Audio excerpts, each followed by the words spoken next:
चलो 10th के बच्चे सही में नौटंकी होते हैं ना सही में नौटंकी।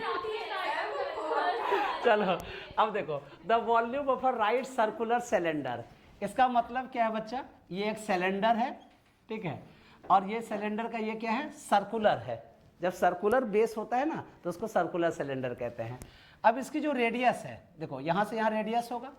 क्वेश्चन क्या कह रहा है कि height is equal to the radius, इसकी जो ये हाइट है वो रेडियस के इक्वल है, ठीक है, और वॉल्यूम 25 इंटीजर 1/7 सेंटीमीटर क्यूब है। तो find the height of the cylinder. तो कैसे सॉल्व करेंगे, तो पहले फॉर्मूला बताइए। Volume of the cylinder is equal to क्या फॉर्मूला होता है, volume of the cylinder is equal to pi R square H. अब वॉल्यूम क्या दे रखा है, 25 इंटीजर 1/7, पाई को एज इट इज लिख लेते हैं, आर स्क्वायर को एज इट इज लिख लेते हैं। कह रहा है क्या, हाइट और रेडियस आपस में इक्वल है, आर और एच आपस में इक्वल है, ठीक है। तो आर के जगह हम लोग एच लिख देते हैं, एच स्क्वायर, क्योंकि हमें हाइट ही तो निकालना है, यस और नो।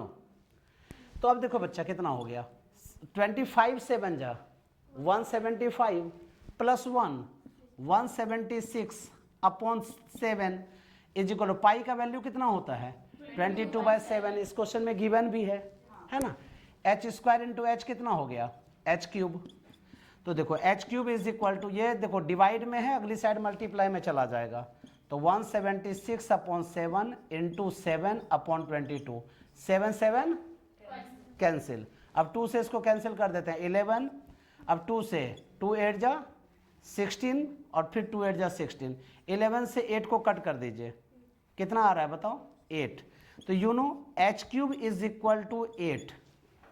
तो 8 जब है तो 8 को कितने का क्यूब लिख सकते हैं हम लोग, 2 क्यूब।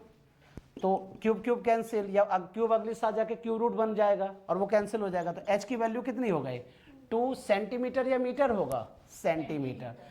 अब देखो यहां तक तुम लिख के सोचोगे कि मैंने तो कर लिया, नहीं, आपको लैंग्वेज में भी लिखना पड़ेगा बच्चा कि so the height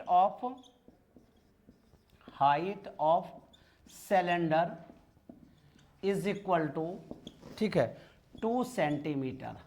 answer clear है, टीचर को ना ढूंढना ना पड़े कि तुमने आंसर कहां लिखा है, ठीक है। इससे फुल मार्क्स आएंगे बच्चे।